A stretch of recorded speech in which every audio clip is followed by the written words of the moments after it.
I want to thank you guys all for coming to listening to my remarks today. This short talk will try to make the case of being aspirational, visionary, and forward-looking, yet mindful of the strictures of today for a new vision of public safety, which responds to behavioral transgressions in ways that are restorative, equitable, and increases public well-being. So let me begin my TED-style talk with two framing thoughts. Too often, we equate public safety with punishment. And the ills of humanity are best cured by more humanity. It is important at gatherings like these to explicitly declare that the way justice is currently administered is expensive, ineffective, and unsustainable, and therefore must be rethought. Expensive. A cursory look at any local or state budget reveals that close to half of those dollars are spent on police, prison, and judicial apparatus.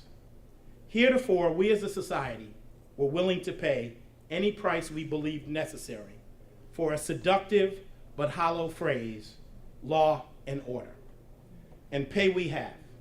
Between 1971 and today, the expenditures for incarceration have increased a whopping 313%.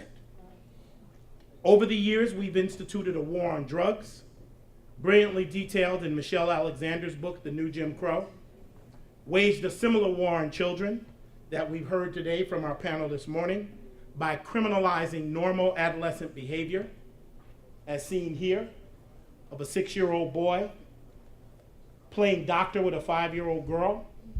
And as you can see, the experts say it is normal for children that age, but yet the DA is trying to figure out how to plow new legal ground to charge so that we have a 6-year-old as a sex offender. Now, I don't know about you, but I tried to play a lot of doctor.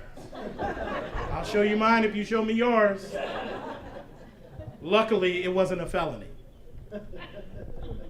We've eliminated parole. We've instituted 1, 2, and 3 strikes laws while becoming the world's largest jailer. Ineffective. So what are we getting for these big bucks? Are we safer? Here is what we get to for all those dollars. A recidivism rate that we've heard earlier this morning of nationally about 60%. What industry or institution could withstand a 60% failure rate and incredibly remain unchallenged about how it operates?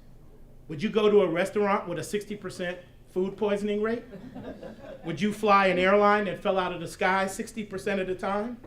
Would you go to a university with a 60% failure rate? How about a hospital with a 60% death rate? Yet with this failure rate, over the last century, our justice system continues to thrive, remain immune from civil society scrutiny, and usurp funds from more humane, innovative, and better approaches. Our job is to lift our voices into a clarion call that says no more.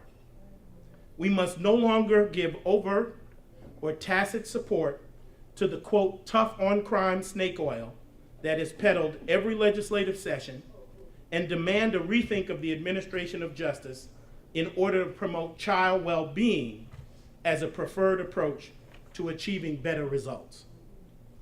This will require ourselves and the larger society not to be governed by a reflexive appetite for punishment and revenge every time we hear a story on the news about a heinous crime or some seemingly senseless act. Those buttons are triggered by molecules deep in our structural DNA, which longs for revenge, retribution, and that very elusive quality, quote, closure. These buttons are sensitive to religious beliefs, notions of good and bad families, sexual mores and cultural norms, all undergirded by the imperatives of, quote, justice. A justice driven by an addiction. And that addiction has always been and remains our societal reliance on incarceration as a primary instrument of social control. And that blunt instrument has struck hardest on poor communities and communities of color. Additionally, it is on the wrong side of the central values, of a rapidly changing demographic. So here in this talk, I propose a different vision and approach. We must first move to break the addiction to using incarceration, and as with any addiction, we must first take small but strategic steps away from the jailhouse door. First, we must implement legislative barriers to the use of incarceration as a first resort. That means entire cohorts, this is my proposal, entire cohorts of minor offenses that currently fill the calendars of the halls of justice would be directed away from the criminal justice system. As most of us in this room know, the overwhelming numbers of offenses handled by the courts are nonviolent property offenses, the red part of the pie. The overwhelming majority of the things that are handled by the court, and you can see how small homicide is in terms of what they're doing. Therefore, I'm proposing responses wherein 60% of referrals to the criminal justice system would be handled informally or through case managers located in the community. Services to law violators and their families would be provided by a combination of social workers and a new thing that I want to create called safety officers. These safety officers would be community members, many of whom we've heard from this morning, with a broad range of training. The burden for using a locked facility totally switches. Case managers would have to make a clear showing about how the use of incarceration is beneficial to the victim and the perpetrator, as opposed to the current system that we have now. You would have the burden to show what incarceration does positively.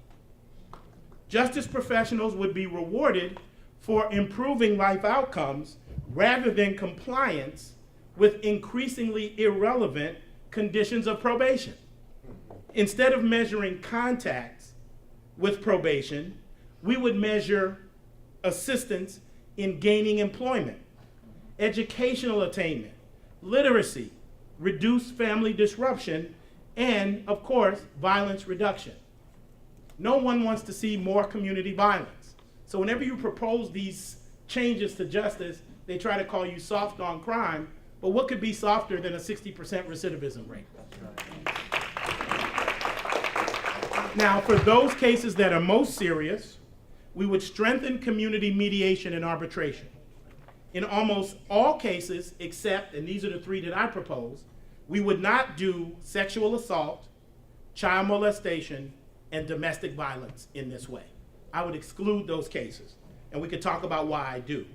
But a hearing process would be created that involves professionals, community members, the perpetrator, and victim to try to resolve the matter with restorative principles that require accountability without destroying human dignity. Incarceration, while available under this system I'm proposing for these crimes, would be handled in community settings and as a last resort. So we would still incarcerate, but not in jail. It is only after restorative methods have been tried and failed that a petition for court processes would be sought. So the court would truly be the place of last resort. The court processes would vary significantly from our current practice. Hearings would be before a combination of judicial officers and community members. The focus would be to make decisions about appropriate services to determine which community service provider is most appropriate, if at all. This requires civil society to see itself as a champion of human potential, whose mission is to shape minds, touch souls, and motivate bodies. Václav Havel told us, hope is not optimism over pessimism, but rather an orientation of the spirit. We must use humanity, restoration, and equity as an orientation of the spirit to change the conversation regarding true public safety. If you believe in the adage that no one snowflake ever feels responsible for the avalanche, we can, snowflake by snowflake, invoke a restorative and effective vision to protect our community from the purveyors of avalanches. No act is too small, no gesture too humble, as to be unrecognized by the least of these and all of these. Most beautifully stated in Micah, do justly, judge mercifully, and walk humbly. I have a good friend whose words I believe are powerful in this regard, Paul Farmer, when he states that the protection of rights are not accidents. They are not random in distribution or effect. Rather, they reflect symptoms of deeper pathologies of power and are intimately linked to the social conditions that so often determine who will suffer abuse and who will be shielded from harm. In joining with a movement that is incrementally challenging the prison industrial complex, I ask you to join me into tapping into the human potential for resistance and hope, for compassion and grandeur, for courage and visionary self-transcendence in order to make justice the better part of our being, and to make child well-being the preferred public safety strategy. Thank you very much.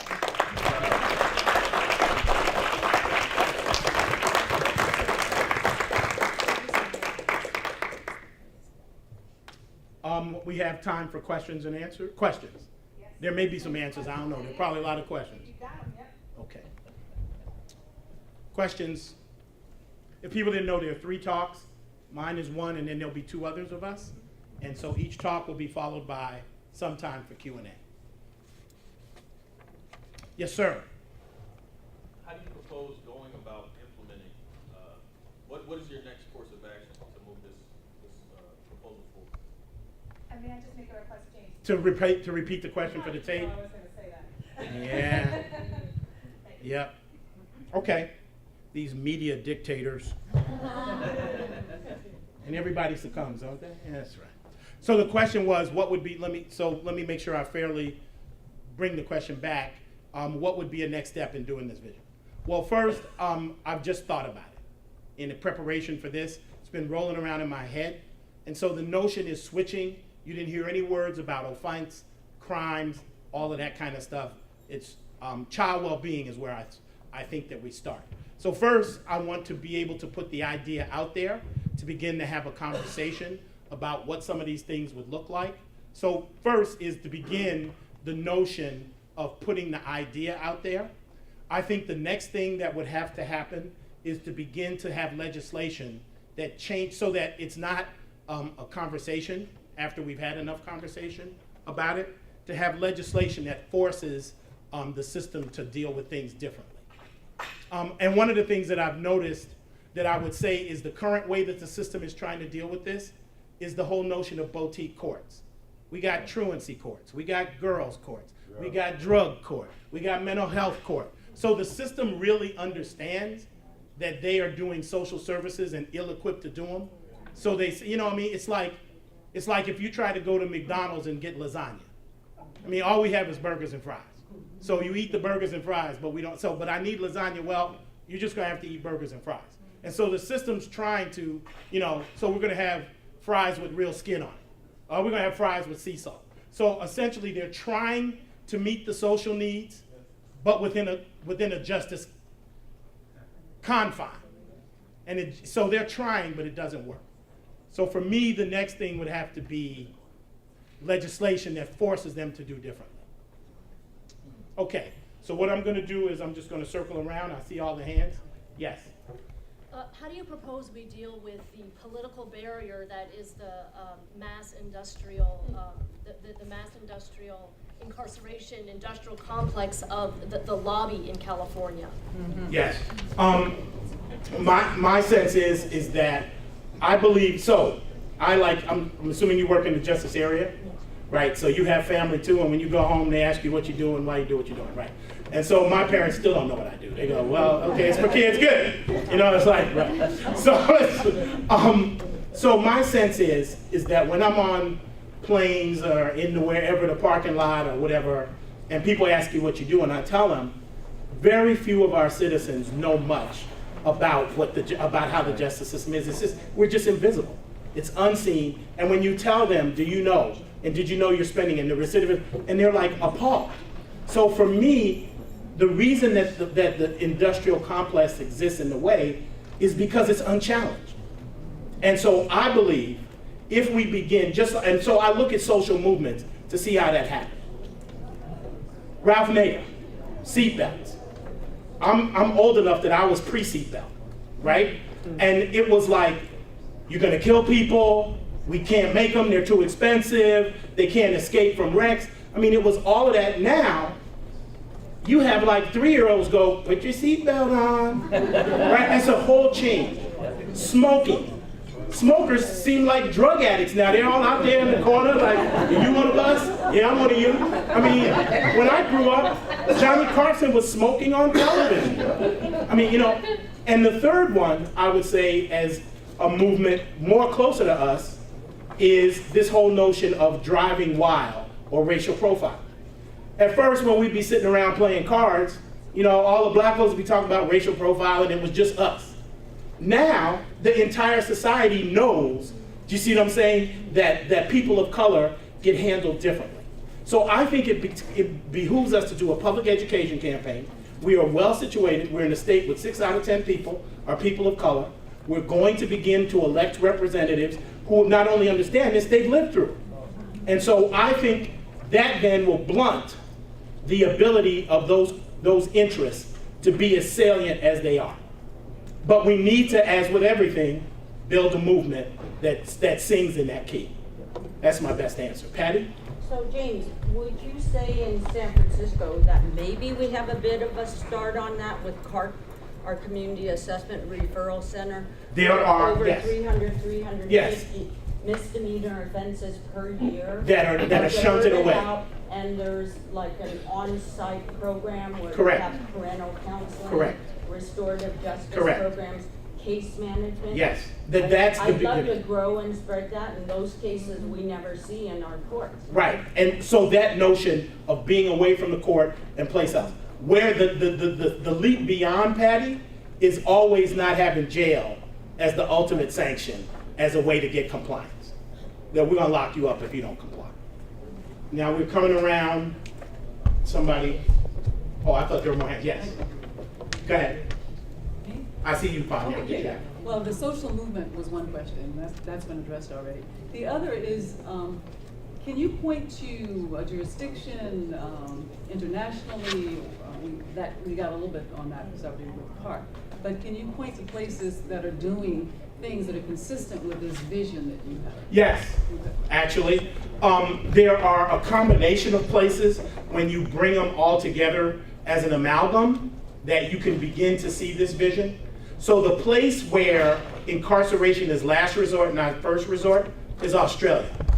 When you read the stats, when you read the children's code in Australia, you really have to do a ton to get incarcerated.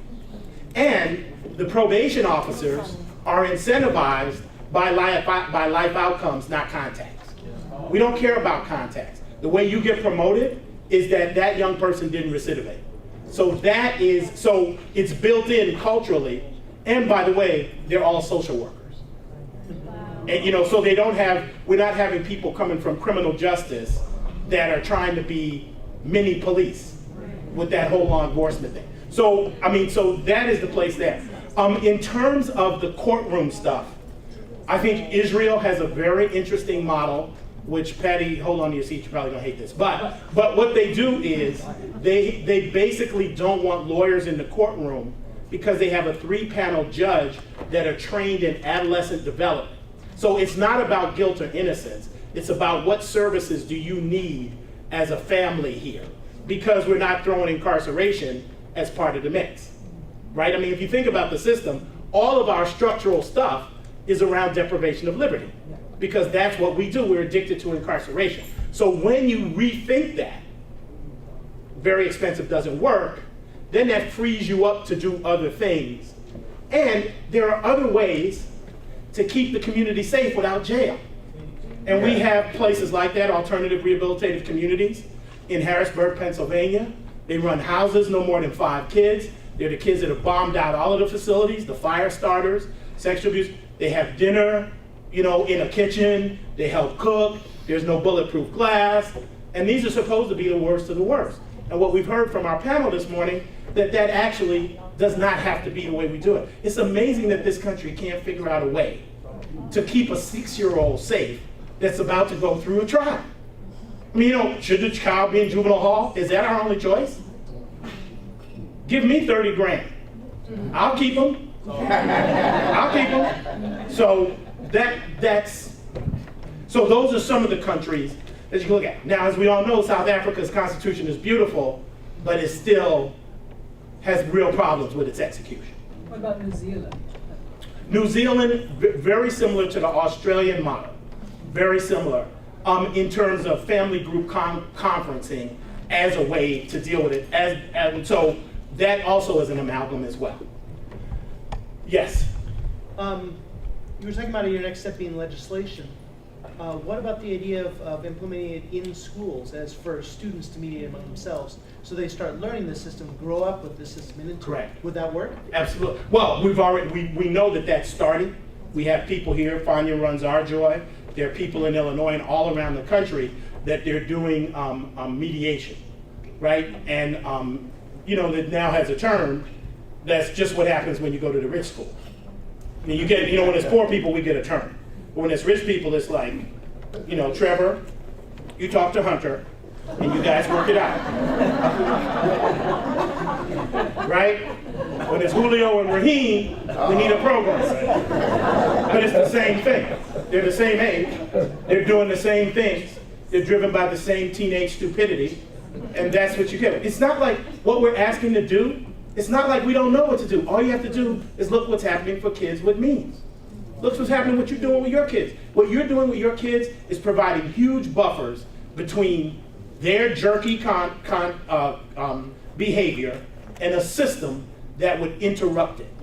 And what you're convincing the courts is you can do it. But as we heard this morning, from Mr. Bell, I mean, what if there aren't those barriers? What if there aren't those protections between us and that system? And so that's what I say.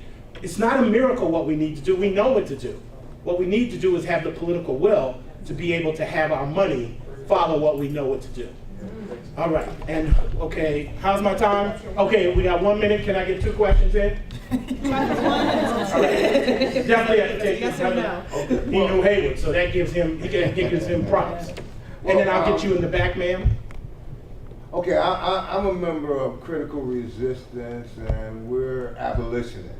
Correct. So you see my position does not have abolition in it. So let's have that debate. Yes, let's have that conversation. My question is, so the 3 exceptions, sexual assault, domestic violence, and child molestation. Yes, sir. If we assume the model worked, why would we make the distinction for these 3? Yes, I thank you for that question. I knew it was there. And you know what? I'm just thinking about this. And I'm trying to put a vision out there. All of us, and when we do social justice work, that's why we need our homies to run stuff by, And so my sense is that those are crimes of power that if you're going, and so actually, and I look to New Zealand and other places to do family group conferencing. So New Zealand does family group conferencing for homicide, but not for rape. Because now there's a power dynamic where the victim and the perpetrator may not be in a healing place. Do you see what I'm saying? And how do you have a 5-year-old as part of that if they've been molested? So to discuss the crimes that would be exempted, to me, we're winning.